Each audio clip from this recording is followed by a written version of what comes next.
Jean was born on the 11th of December 1913 in Cherbourg, France, the third child of a veterinarian and a housewife, but on the eve of his birth, Jean's older sister died. After divorcing her husband, his mother took her sons and moved to Paris. She often disappeared somewhere for long periods of time from home, and little Jean wrote her letters, and his aunt wrote addresses on the envelopes. Much later Marais learnt that suffering from kleptomania woman often went to prison. Jean did not see his father until he was 40, and only after his death did he learn from his mother that he was not his own. One of the few joys of Marais' childhood was going to the cinema. It was at that time that he decided to devote himself to cinema. In order to earn money to study acting, the young man grabbed any job, painted pictures as a model, was shot for magazines. He was rejected 3 times when trying to enter the Paris Conservatoire, and film studios did not take even in extras. In 1933, 20-year-old Marais still entered the course for aspiring artists. At the patronage of the director's lover in 1934, he received a small coveted role in his patron's film Scandal, after which he starred in several other projects. In 1937 there was a significant meeting for Marais with the famous director Jean Cocteau. It was Cocteau, who became his lover, introduced Jean to the world of cinema, literature, helped in the formation of a film star.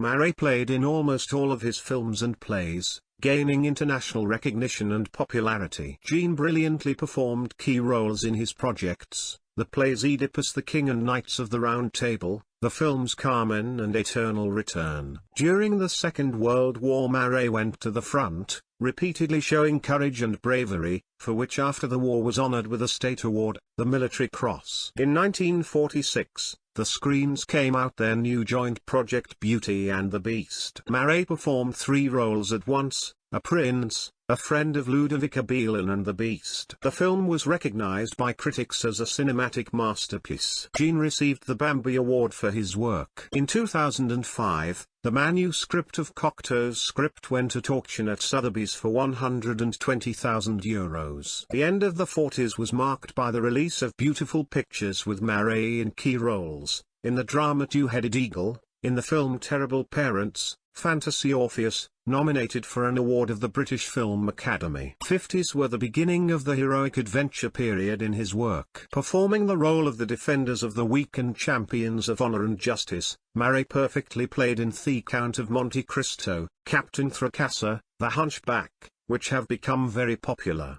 French film star with his name in the credits and subtle play made famous the films Paris Secrets, The Battle of Austerlitz, White Nights, and participation in the film trilogy about Fantomas in partnership with the amazing Louis de Funès raised the idol of the public to an unattainable height of fame in the world. At the end of his career Jean Marais immersed himself in the theatre, brilliantly showing himself in King Lear by Shakespeare, in Tartuffe on the comedy of Molière, Sight on the play in the poems of Corneille. In the 60s, the great artist left Paris and settled in a villa on the Côte d'Azur, devoting himself to painting and sculpture. Picasso, having seen his work, did not understand why such a talented sculptor was wasting precious time on cinema and theatre. In 1989, a monument to Marais' friend, the writer Marcel Aimé, by Jean, was erected in Montmartre in Paris. The bronze sculpture, better known as the Man Walking Through the Wall, is a landmark of the French capital. The end of the film career of the world cinema legend was the role in the film adaptation of Hugo's novel Les Miserables with Jean-Paul Belmondo and the melodrama Sleeping Beauty. In the 70s, the actor released a book Tales of Jean Marais with marvelous author's illustrations. Although Marais was married for 2 years to actress Mila Perli,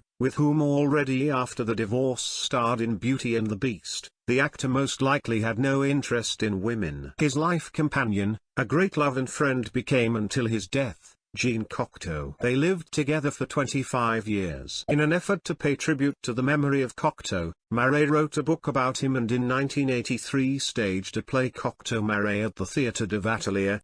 In 1963, Marais adopted the son of his gypsy friend, dreaming of giving the boy a good education and upbringing. But all this was of little interest to the adopted son. he only needed Maire's money. Gradually their relationship came to naught, and shortly before his death, the artist cancelled paternity, acknowledging his mistake. In the late 80s that Marais diagnosed with cancer. Closest people hid from Jean this fact. The 8th of November 1998, the great Marais died of pulmonary edema in Cannes. All the state he bequeathed Nicole Pascali, a close friend. Adopted son then sued for 10 years and sued part of the inheritance of Marais. On the grave of the outstanding actor are 2 lions, sculptures made according to his sketches. In 2016, vandals stole one, but it was soon restored. The embodiment of the era, the Chevalier of the Legion of Honor, the favorite of the public, remained forever in the memory of fans.